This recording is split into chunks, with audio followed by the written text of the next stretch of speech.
শুভ সকাল বন্ধুরা, আমার আরও একটি নতুন ব্লগে তোমাদের সবাইকে স্বাগত জানাই। আশা করছি তোমরা যে যেখান থেকে আমার ভিডিওটা দেখছো তোমরা ভালো আছো, সুস্থ আছো। আমি মোটামুটি ভালো আছি। এখন সকাল ওই 9:30 মতন বাজে। আমি এখন থেকেই আমার ব্লগটা শুরু করেছি। আমি 1 কাপ চা করে নিলাম। একটু চা খেতে ইচ্ছা করছে, তবে অনেকটাই বেলা হয়ে গেছে। আর জানো তো, এরকম কাপ প্লেটে মানে চা সাজিয়ে নিয়ে বসাটা আমার জীবনে হয়তো এই প্রথম।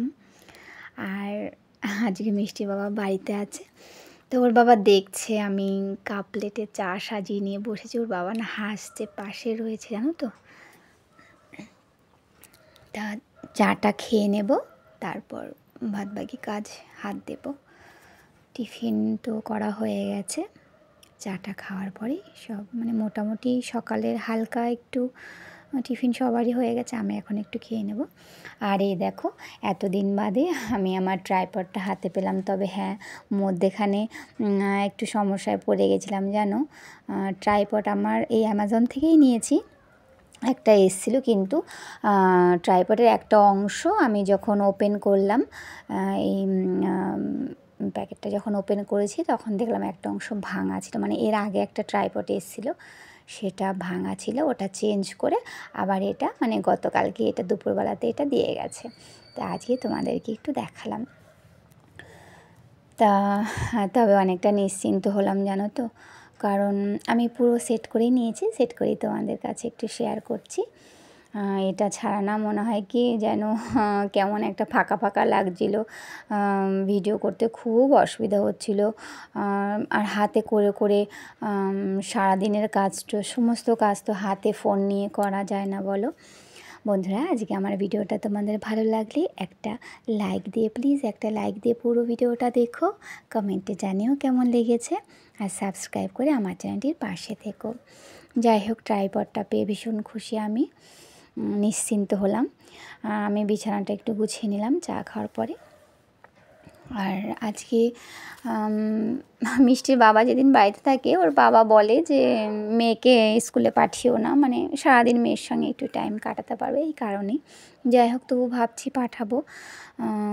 আবার ভাবছি দেখি কী করি, এরকম একটা ব্যাপার। বিছানাটা গোছানো হয়ে গেলে, আর জানো তো আজকে ঠিক করেছি মিষ্টির বাবা আর আমরা দুজনে মিলেই, যেহেতু সামনে পুজো চলে আসছে, একটু বাড়িঘরগুলো সমস্ত বাড়িঘরগুলো ঝাড়া পোছা করে নেব। কিন্তু জানি না কতটা কি হবে। আর দুপুরে দেখো আমি রান্না করছি, এখনও রান্না হচ্ছে আমার। ভাত দেখলে, আর ওটা ছিল কুমড়ো ভাজা, আর এখানে আছে পুঁই শাক পাতার বড়া। আমার মেয়ে ভীষণ পছন্দ করে, সবাই খায় কিন্তু মেয়ের কারণেই করা। আর এখানে মাছের তেল করেছি, বেগুন কেটে কুচু কুচু করে বেগুন কেটে মাছের তেল করেছি। আর এখানে করছি আলু আর অল্প করে একটু বেগুন কুচিয়ে ভোলা মাছের ঝাল করব। মাছগুলো আমার ভাজা হয়ে গেছে। ওর বাবা মাছের মাথা এনেছে, আর কি বলে এই ভোলা মাছ এনেছে। আর মাছের তেলটা আগের দিনের ছিল, হ্যাঁ সেটাই করলাম। ওর বাবা বাড়িতে আছে তাই একটু বানালাম। এই দেখো, মাছগুলো আমার ভাজা হয়ে গেছে, আর আমার ভোলা মাছের ঝালটাও করা হয়ে গেছে। আর এখানে আছে পুঁই শাক, একটু শাক করলাম। আর আজকে ডাল করিনি, যেহেতু টুকটাক একটু পদ হয়েছে, তাই আজকে ডালটা বাদ দিয়ে দিলাম। তা আজকে স্নান কখন করব জানি না, কারণ কম বেশি দুজনে মিলেই তো সারা বাড়ি ঘর পরিষ্কার পরিচ্ছন্ন করতে হবে। রান্নাটা হয়ে গেলে আগে খেয়ে নেবো জানো তো, কারণ খিদে তো পেয়ে গেছে। আমাদের মেয়ের খাওয়া হয়ে গেছে, রান্নাটুকু হলে একে একে সবাই খেয়ে নেব। খাওয়া দাওয়া করে তারপরে তো সমস্ত, আর এতগুলো রুম জানি না কতটা কি করতে পারবো। যাই হোক, আমার রান্নাগুলো হয়ে যাওয়ার পরেই না আমি একটু পায়েস করছি। এই চাল গোবিন্দভোগের চাল। এই চালটা যেন আমার মা দিয়েছিল, 1 বছরের বেশি হয়ে গেছে। আমার মা চলে গেছে, কিন্তু চালটা আর করাই হচ্ছিল না। আজ করব কাল করব করে, আর পায়েস রান্নাই করা হচ্ছিল না। যাই হোক, এখানে দুধটা ফোটাতে দিয়ে দিয়েছি, দুধটা ফুটছে। আর আমি চালের মধ্যে একটু ঘি মাখিয়েছি, তবে ঘিটা একটু বেশিই পড়ে গেছে আমার। ঘি মাখিয়ে আমি এখন এই দুধের মধ্যে দিয়ে দেবো। কী বলো তো, সন্ধ্যের পরে একটু বেরোবো, তো বেরোনোর প্ল্যান আছে, জানি না বেরোতে পারবো কিনা, কারণ ঘর বাড়ি ঝাড়া পোছার ব্যাপারটা রয়েছে যেহেতু। তাই আমি ভাবলাম কি রান্নাগুলো সব হয়ে যাওয়ার পরেই আমি পায়েসটাও করে নেব। ওর বাবাও আজকে বাড়ি আছে, তাই সেইভাবেই পায়েসটা করে নিচ্ছি আজকে। আমি এখানে 1 কিলো দুধের পায়েস করছি। ওই 1 কাপের মতন, ছোটো 1 কাপের মতন চাল দিয়েছি, বুঝেছো? ভিডিওটা তোমরা দেখতে থাকো। আচ্ছা, পায়েসটা রান্না হয়ে যাওয়ার পরেই ভাবছি দুজনে মিলে খেয়ে নেবো। এখন যেন কটা বাজে, 3:30-এর বেশি বাজে এখন। তা ওর বাবা আমাদের রুমটাই শুরু করেছে। তবে আমার রুমে তো প্রচুর জিনিসপত্র আছে, তোমরা মোটামুটি একটু হলেও জানো। মানে কি বলবো, রুমে কোনো জায়গাই নেই মনে হয়, সেই টুকটাক। আর দেখবে বাড়িঘর দোর পরিষ্কার করতে গেলে না প্রচুর জিনিস বেরিয়ে যায়, টুকিটাকি কত কিছু। এই দেখো তোমরা, প্লিজ কিছু মনে করো না, ওর বাবা এভাবেই মানে ঝাড়া পোছাগুলো করছে। ওপরে ঝুলগুলো ঝাড়া হয়ে গেছে, এবার যাই হোক মোটামুটি করেছে। তবুও এই ঘরে আমার টুকটাক কিছু কাজ আছে। তবে জানো তো, আজকে এতগুলো ঘর তো এই বেলাতে করা সম্ভব না। হয়তো আজকে আমাদের এই রুমটাই করা হবে, আর সামনের ঘরটা একটু করবে পরিষ্কার।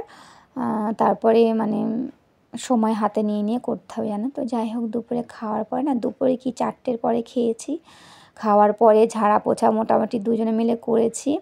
আর ভিডিও করিনি, জানো। সন্ধ্যে ঠিক 6টা বাজে, 6টা 6:30টার মধ্যে আমি মিষ্টির বাবা আমরা দুজনে স্নান করেছি। স্নান করে এখন তো প্রচণ্ড মাথা যন্ত্রণা করছে। মিষ্টির দাদুকে চা দিয়ে দিয়েছি, এবার আমরা 3জনে মিলে চা খাবো। এই প্রথম 3জনে একসাথে চা খাবো। আর মেয়েকে একটু বিস্কুটই খাওয়াবো, কারণ পায়েসটা যেহেতু হয়েছে, পায়েসটা সন্ধ্যার পরেই সবাই একটু মুড়ি দিয়ে টিফিনের মতন করবো, এই জন্য এখন একটু চা খেয়ে নিই। আমার মেয়েও চলে এসছে, মানে আমার মেয়ে ভীষণ খুশি, আমরা 3জনে একসাথে চা খাবো, জানো তো। বাচ্চা তো, আর ও ভীষণ মানে এইটা পছন্দ করে, ওর মা বাবার সঙ্গে বা বাড়ির সবার সঙ্গে কিছু একটা খাবে, এটা ভীষণ এনজয় করে ও। যাই হোক, চাটা নিয়ে চলে এসেছি, আমরা 3জনে মিলে চা খেয়ে নেবো, আগে মেয়েকে দেবো। তবে হ্যাঁ, আজকে আর যাবো না, জানো তো। বাইরে ভালো লাগছে না, যা হয় সারাদিন পরিশ্রম, একটু বিশ্রাম নেওয়া হয়নি। মিষ্টির বাবাও কোনো বিশ্রাম নেয়নি, আর আমি তো আছি, কোথাও বেরোবো না, চা খেয়েই ঘরেই থাকবো, মেয়েকে পড়ানোর আছেই। যাই হোক, ভিডিওটা বড় করলাম না, তোমরা ভালো থেকো, সুস্থ থেকো, সাবধানে থেকো।